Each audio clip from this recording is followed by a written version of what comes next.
Marchigno riesce a passare benissimo in mezzo a due, accelera Marchigno, cerca Toni con lo sguardo, non riesce a crossare perché c'è Bertolacci, ci riprova Marchigno, la mette sul limite per Iturbe fa scorrere, arriva Donadel di potenza, palo rete, vantaggio del Verona a 10 minuti alla fine del primo tempo, gran botta di Donadel, niente da fare per Perin, gli applausi di Mandorlini, il Verona è avanti 1-0. Bellissimo questo gol, soprattutto per come è stato preparato. Poi c'è stato un bel tiro da parte di Donadel secco, probabilmente Perin non ha neanche visto partire questa palla, c'erano molti uomini tra compagni e avversari davanti a lui, però la preparazione è stata ottima. Già il dribbling iniziale di Marchigno, per come si è liberato, è andato sull'esterno, al secondo tentativo mette un'altra bella palla, vediamo, Iturbe intelligentissimo, non c'è sbocco, palla dietro, gran tiro di Donadel di destro, guardate, passa sotto le gambe di un difensore, colpisce il palo, per Perin diventa una palla complicata, la sfiora solo. Non esattamente un bomber Donadel, primo gol in stagione quest'anno per lui, in carriera ne aveva segnati finora 4 in 237 partite, diventano 5 in Serie A in 238 partite, giocatore che si segnala spesso per un grande lavoro di copertura, non tanto in fase offensiva. Palla scaraventata in avanti per Toni, la tiene viva Toni, aspettano in due, Marchese, Toni alla meglio, ancora Toni, si smarca bene, poi vince un ultimo tackle e se ne va in campo aperto il Verona, 2-0, Marchigno e Toni, solo in alta Perin, può darla a Toni che a porta vuota segna il gol del 2-0.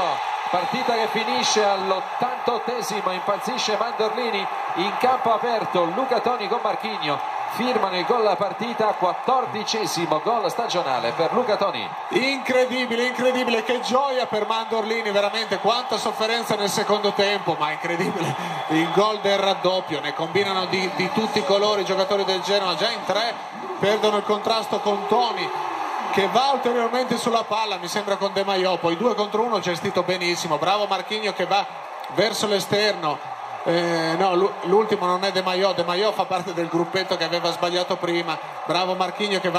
si allarga in modo da trarre tantissimo vantaggio nel 2 contro 1 con Perin che non può nulla. Diciamo che Luca Toni anche oggi, Giancarlo, si candida come uomo del match, perché insomma questo è il gol che chiude la sfida, neutralizza le possibilità di rientro in partita del Genoa, ma soprattutto con 14 gol sotto gli occhi di Prandelli, diciamo che è il candidato per andare in Brasile. Il Verona ce l'ha in azzurro intendo, ed è il suo centravanti. Altra palla recuperata dal Verona e altro contropiede, 48 e 20 secondi, occhio perché c'è spazio per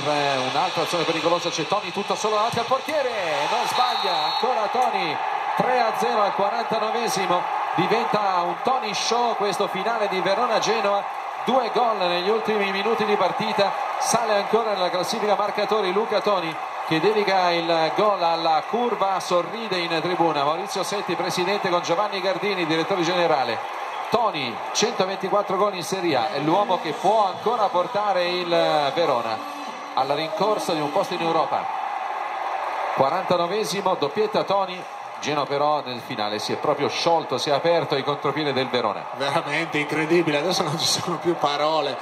Un altro, lui è sempre lì, vive per quello. Adesso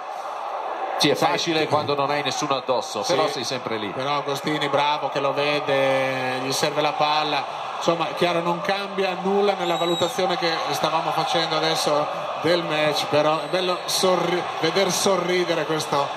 centravanti che 37 anni, Giancarlo, 37 anni, 15 gol in Serie A e rimane sempre uno dei migliori bomber, non c'è niente da fare nel calcio azzurro, non c'è veramente niente da fare, un senso del gol, della posizione come pochi.